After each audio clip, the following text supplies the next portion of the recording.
Guys, it's Zappity1235, and today I will be talking about what you will be expecting at Recruit Training Command, better known as Navy Boot Camp.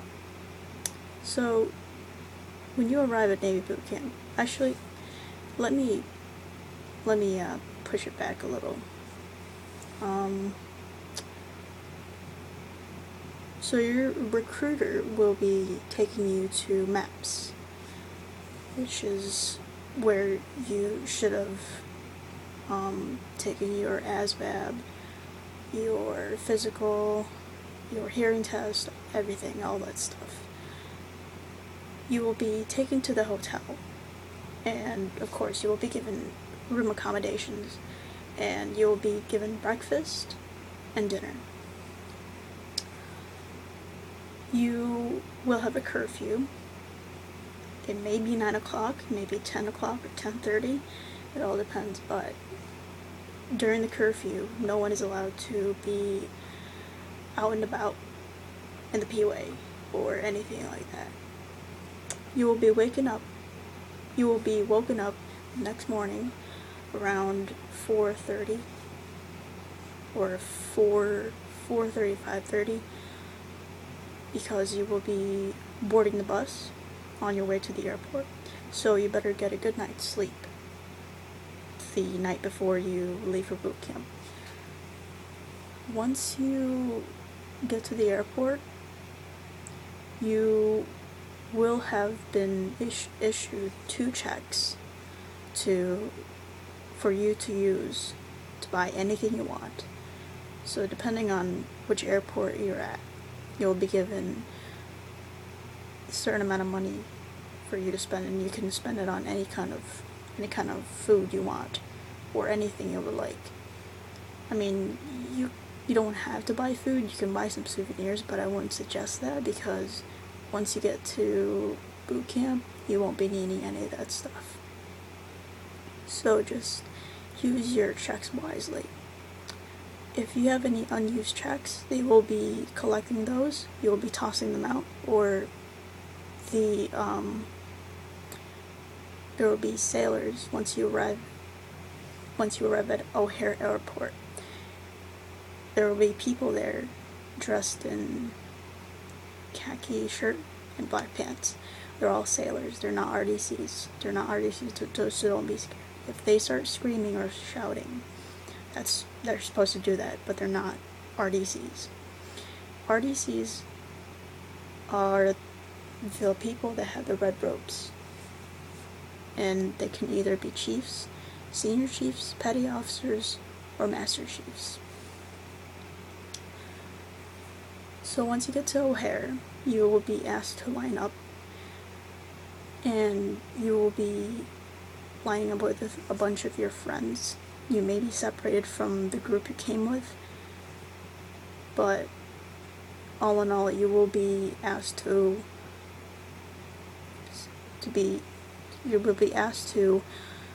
form a line, and you will be going downstairs where everyone gets their orange envelopes that has their should have been given to you at your map station. It contains all the information that they need to identify you at boot camp. From then on, you will be asked to toss a few things like water bottles. If you have any electronic devices, you might keep that. You may not use it on the bus though. But when you get to boot camp, that's when you will have to put all that stuff away. Your phone, any type of mobile devices, any electronic devices, you won't be needing that. But once you, well, actually at the airport, they tell you to toss some food out if you have any food, any drinks, or any of that stuff. But when you get to boot camp, they'll be asking you to do the same thing, so you better utilize that time to discard anything, or better yet, eat as much as you can at the airport. If you can't eat anymore, don't don't force yourself to buy any more food. Just eat what you can, and just, if you have any unused checks, that's fine, because they'll just take it from you. You won't be needing that at boot camp. When you get to boot camp, it's going to be really stressful, because there will be a chief or a senior chief yelling at you. You will be asked to stand on the black lines, and you will be asked to tuck in your shirts, and then each one of you will have to move up and say the last four of your social and your last name. And see, you'll be asked to go in this little room where you take the urinalysis test, and you have to, it's going to be a long process, so you better be ready for that. It's about 2 hours. If you cannot pee, that's not good, because you will be going around in circles for quite a bit. You will be, if you can't pee, it might take you 4 hours. So no one can move on to the next thing if not everybody has taken the urinalysis test. So it's going to be a fun ride if you can't pee.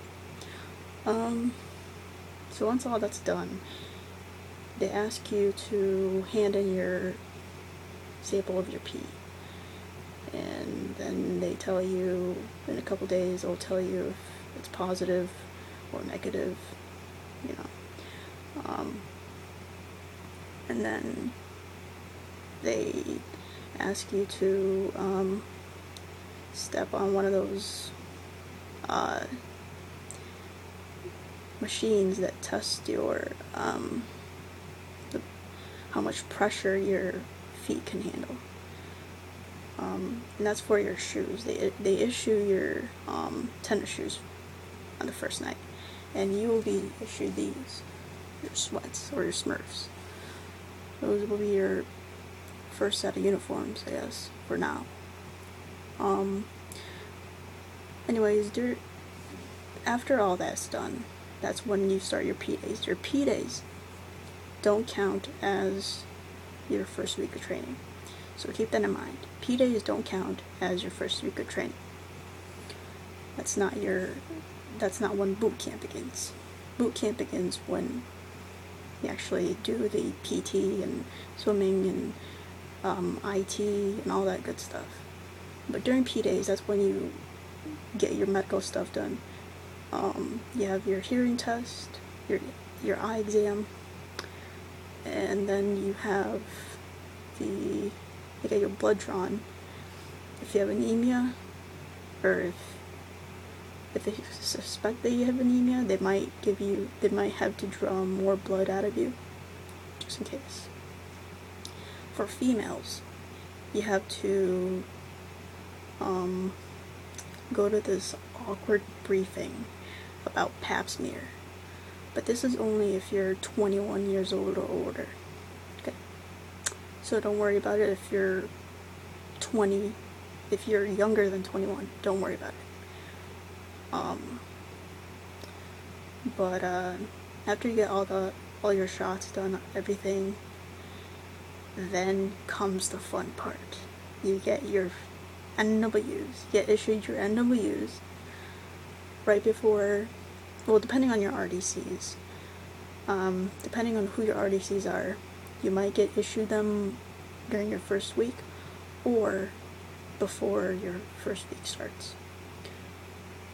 And what you do is, with my RDCs, they took us to our official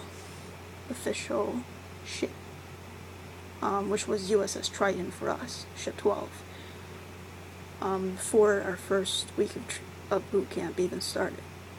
So it was really fun. Before you move to your permanent ship, you have to stay at Pearl Harbor, which is ship 1 for P days. Then you move on to your permanent ship. It all depends on your RDCs, how they feel. If they feel that you guys are ready to move to the real ship, then they will send you there. But if not, they'll wait till the first week starts. So you have your NWs, and then you start the first week. You have your initial PFA, which you don't have to pass, and you have your swim calls. You have to pass your swim calls in order to graduate Navy boot camp. Swim calls consists of you have to swim across the pool with any kind of stroke: front stroke, back stroke, breaststroke, doggy paddle, any kind of stroke you want. Second part is prone float. You have to put your face in the water for 5 minutes straight. One method, or my suggestion, is that you put your head in the water, take a deep breath, put your head in the water, count from 1 to 10 in your head, lift your head up for 8 seconds, take a deep breath, and then do that same thing over and over again. It'll help you, trust me, it'll help you, it'll save your life. Then the third portion of the swim calls is your coveralls, coverall part, which is you have to wear your coveralls, and you have to splash water into you have to punch air into it, and then use it as a filling device, which it'll take like 5 seconds, and then that's it. It's really simple. Your second week of training is all about, I believe that's your MCA phase. So you have a lot of inspections going on. That's when you're getting ready for your live fire, or not live fire, but your weapons turnover inspection. Your third week is when you have your weapons turnover inspection, which is an inspection to see how well you can handle a pistol, a 9mm pistol, because you will need that skill for live fire and simulated arms. Small arms, sorry. Third week, you have your weapons turnover inspection. It's really, really easy, because you will be practicing the second week. You will be practicing the whole time, so it should be a breeze, and it's really easy. Also, I forgot to mention, your second week, you will be having your first test, which is on uniforms and grooming, aircrafts, ships and aircraft, first aid training, and I forget what else, but you will have your first test, and it's really easy. If your RDCs prepare you for the test, you will ace it. You will pass it with flying colors. And if enough people pass to get a scholastic flag, you will get your first flag, and it's really easy to get. So your fourth week consists of Marlin's Pike, your second PFA, which again, you don't have to pass it, but if you do, if enough people pass for the second PFA, you will get your athletic flag, which is good for you, good for your division. And then you have, let's see, I believe that's when you have a live fire and small arms. So, I mean, I never went through all this, but this is based on what my shipmates went through. This is based on their perspective, because I got discharged. I got medically discharged I'm planning on coming back though. But anyway, so you have Marlin's Pike. They teach you it's basically like preparing for battle stations. Basic seamanship training, that's what it is.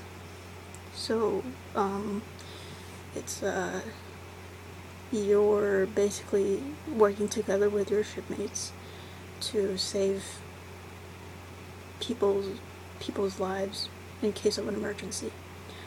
You have live fire. Live fire is where you get to use a real 9mm pistol to shoot a target.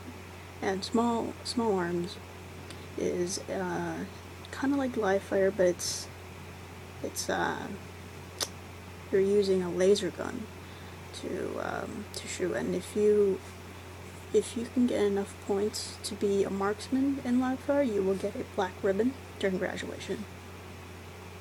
5th week is when you have your final PFA. So this time you'll have to pass your final PFA in order to graduate. If not, you get held back a week, I believe, or you get ASMO to another division. So that is it. 5th week, and also 4th week, you have your first drill inspection. I forgot to mention that. Yeah, I never got to go through any of this stuff, so I don't really know what happens. All I know is your 6th week of training, you'll be having a lot of inspections. One of your inspections includes, let's see, knowing what to wear for your dress blues, your dress whites, or your NSUs.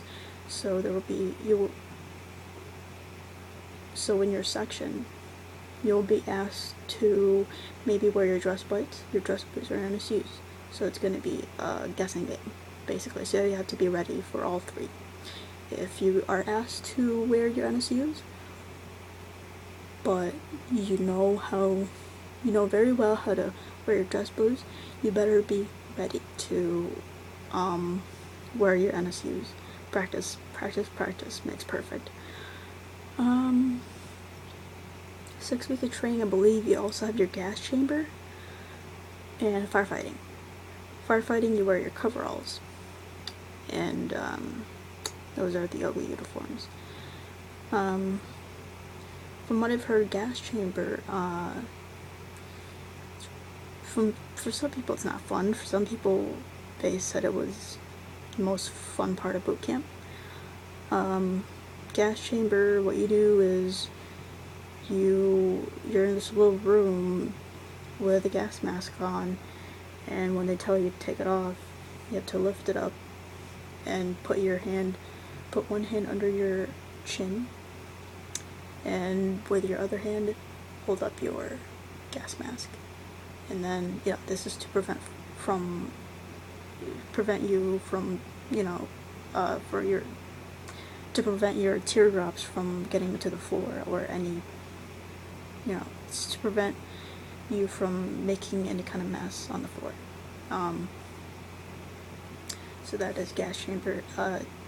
What they do is they tell you what your division number is and what your name is. So that is it. Firefighting, basically, you're working as a team to put out the fire inside this little chamber. 7th week of training is battle stations. Yeah, battle stations. So, battle stations, I don't know. Even if I did go through it, I wouldn't be able to tell you what it's about, but I heard it's a lot of fun. For some people, it was a joke, but that is all. After battle stations, you are officially a sailor, and you get to have a lot of freedom, as much freedom as you want. After battle stations, I believe you just kind of do drills, preparing for graduation and all that. And I believe that is everything. I might have missed some parts, but overall, that is what you will be expecting from Navy Boot Camp. So if you like this video or didn't like this video, let me know. If you have gone through Navy boot camp and you believe that I missed some stuff, please let me know. Feel free to comment in the downstairs, and I will see you in the next video. HOOYAH.